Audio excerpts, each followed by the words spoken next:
Bismillah ar-Rahman ar-Rahim.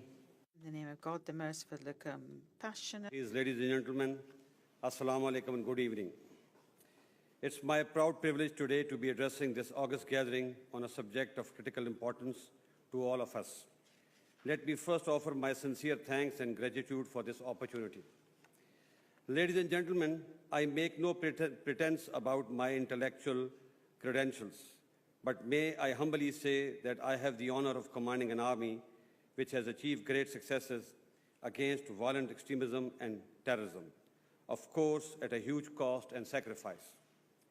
My perspective would therefore be that of a soldier and not that of an intellectual or a politician.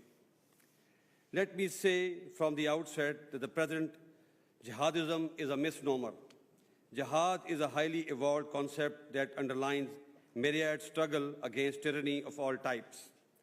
Muslims are taught that control of self is the most elevated form of jihad. There is also a saying of the Holy Prophet, peace be upon him, that the best of jihad is a word of truth in the face of a tyrant ruler.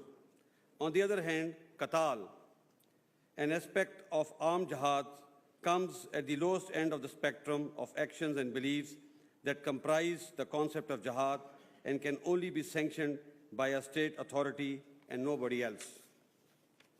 However, there is no denying the fact that the powerful concept such as jihad can be easily misused for propagating extremism and terrorism, particularly as many Muslims world over are not only feeling alienated, but disowned, targeted, and devoid of positive expression. Same is true for the concept of caliphate, which is more of a nostalgic response rather than the actual possibility for most Muslims. Ladies and gentlemen, in Pakistan, the notion of caliphate has not found any traction, but jihad has definitely been used to radicalize fairly large tracts of population. However, this phenomenon is not a recent creation or started after 9/11. The Frankenstein was actually created by the liberal free world with a willing but myopic cooperation from our side after the Soviet invasion of Afghanistan in 1979. Therefore, we all are responsible for making the world population in general and the Muslim population in particular hostage to this extremist ideology. Times have surely changed since the noon of March 10, 1982, when President Ronald Reagan dedicated the March 22nd launch of Columbus Space Shuttle to the valiant Afghan Mujahideens or Jihadis and termed their struggle against the Soviet occupation forces as a representation of the man's highest aspiration for freedom. When I was young, Pakistan was a normal country as any other country in the world. Jacqueline Kennedy flew to Karachi. The Beatles visited us. Queen Elizabeth went to the Khyber Pass to chat with the tribesmen. We were a favorite tourism destination for many. We were hosting World Cups of hockey and cricket, besides many other multinational events. World Bank termed Pakistan in 1963 as one of the most progressive and dynamic developing countries in Asia. The 70s were nothing less than a disaster for us, but even the separation of eastern part of our country and the political upheavals thereafter did not change the society as deeply as the event of 1979, the year the Soviet Union invaded Afghanistan and the Iranian Revolution happened the next door. It was only then that we started learning that we were not only Muslims, but Sunnis and Shias. It was also the time that we were drawn to conviction of fighting Soviet invasion and also challenging communist ideology with another ideology. With the able intellectual assistance of the free world, a syllabus was designed in one of the Western universities for madrasas, wherein jihad was fed to young minds in a concentrated dose without context or explanation. An exception was created using a self-defense clause to justify declaration of jihad by non-state actors. Young men were recruited from all over the world, radicalized, and then left and disowned after they had delivered us the success. Ladies and gentlemen, I apologize for a long lesson on history, But while it is a history for you, it is still very much a live issue for us back home, as fairly large number of people are radicalized, armed, and empowered politically and ideologically. They cannot be wished away just because we don't like them anymore. Please note, we are harvesting what we sowed 40 years back. So it will be a while before this scourge is eliminated in totality.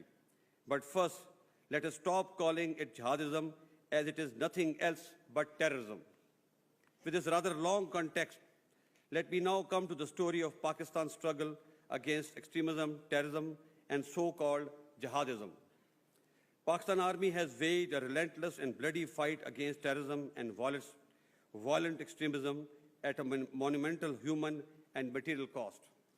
Over 35,000 Pakistanis have lost their lives. Over 48,000 are critically wounded or disabled. Financial cost exceeds US $250 billion, only a fraction of which is actually shared by our global partners. Today, I can say with pride and conviction that there are no organized camps on our side of the border. However, presence of terrorists of various hues and colors cannot be ruled out. We still have their active and sleeper cells who are hiding in mountains, border towns, and 54 refugees camps besides some major towns and cities. For your information, of the last 130 terrorist attacks in our border areas last year, 123 were conceived, planned, and executed from Afghanistan. We understand their predicament, therefore we do not blame them.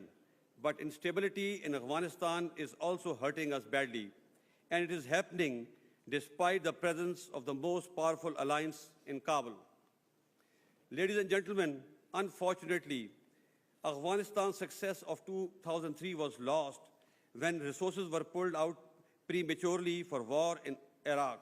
Today, after spending more than 1.4 trillion, the situation can best be described as a stalemate.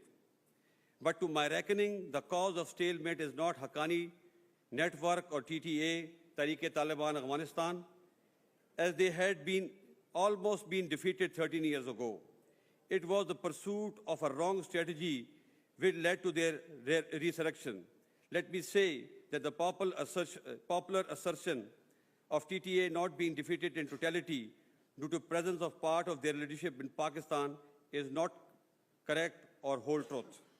We defeated Al-Qaeda, Tehreek-e-Taliban Pakistan, and Jamaat al-Ahrar, while their safe havens still exist in Afghanistan at a mere fraction of resources employed on the other side of the border. Now, instead of blame game, it is time for NATO and allies to conduct an audit and introspection to find out the causes of this stalemate. Ladies and gentlemen, in our war against terror, military operations were not the only thing that we were conducted.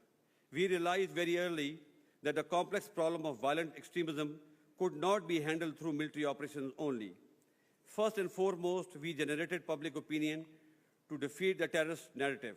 We also formulated the National Action Plan aimed at fighting terrorism and gradually rooting out extremism. We launched Operation Radul Fasad, eradication of the tumult, in 2017 with the aim of, firstly, targeted kinetic and enhanced law enforcement operations to locate and destroy the residual terrorist presence across the country. Second prong of our campaign comprises supporting the National Action Plan that involves better prosecution, policing, education reforms, along with curbing terrorist financing and hate speech. Equally important is our information prong aimed at discrediting the terrorist ideology, including the misuse of terms like jihad and caliphate. Most recently, 1,854 eminent Pakistani religious scholars representing all schools of thought within Islam teamed up to issue a resounding fatwa against violence, extremism, and terrorism in the name of religion. Called the Message of Pakistan, it bans suicide bombing and jihad other than the one sanctioned by the state. Ladies and gentlemen, our successes have been made possible by the collective resolve of our entire nation. However, we are far from done. It is my sincere belief that Pakistan's lasting domestic peace hinges on peace and stability in Afghanistan. Therefore, despite our limited resources, we are trying our best to export peace to our neighbors in the West. Please remember, at times our efforts are curtailed by capacity and not by will. Pakistan and Afghanistan are sovereign countries. Both countries have a right to peace and progress. However, this will only be possible if our respective soils are not used against each other. In this regard, two aspects are important. Firstly, we still have nearly 2.7 million Afghan refugees in our country, whose concentrations are routinely used by TTA and Haqqani network to recruit, morph, and melt. It is time for these refugees to be repatriated with dignity. It is the only way we can ensure that no one is misusing our hospitality and soil for mischief in Afghanistan. This is possible at a fraction of the cost of war in Afghanistan, which is currently around $46 billion per year. Secondly, our borders with Afghanistan is highly porous. We have unilaterally taken many steps to ensure proper management of this border. We have raised tens of new border-specific units, built hundreds of new border surveillance posts, and have now started the process of fencing 2,300 kilometers of the border. We are putting scanners and biometrics at the border terminals to ensure that while common Afghans are facilitated, miscreants and terrorists are prevented or arrested. Furthermore, we are fully committed to the international consensus that political reconciliation is the only solution to the Afghan issue. While we are actively supporting the new U.S. study in the region, based primarily on kinetic approach, we are not leaving any stone unturned to try and do our best in bringing the parties of the conflict to the negotiation table. Ladies and gentlemen, despite the seeming frustration, very few countries have achieved as much that we have in our war against terror. With over 1,100 Al-Qaeda operatives killed and other 600 handed over to U.S., Pakistan is instrumental in disruption and decimation of Al-Qaeda from Afghanistan and Pakistan. But the struggle continues as the threat is morphing. Intelligence agencies of multiple countries have confirmed the ongoing relocation of fleeing Daesh fighters to Afghanistan. Being worst hit by perennial instability in Afghanistan, Pakistan has legitimate concerns about its new threat joining the roster of over 20 terrorist outfits. So far, we have been successful in denying any foothold to Daesh in Pakistan, but we are very concerned about its unchecked growth in the neighborhood. We need to counter the threat much more proactively through collaboration and cooperation. The war against terrorism extremism will take some time before the world is free of it. Therefore, we all have to be patient and remain steadfast. We need to first counter terrorist narrative with a superior narrative before breaking their back. Unfortunately, we have not done enough in this regard. Finally, trust, cooperation, and sharing will work, and scapegoating won't. To conclude, ladies and gentlemen, let me say that the terrorists thrive on our division and feed on our inability to come together against them. I humbly call upon all of you to deny them these chinks in our collective armor. Please realize that it's a global problem and needs a global approach. Lack of focus and commitment and individual efforts won't take us anywhere. I thank you.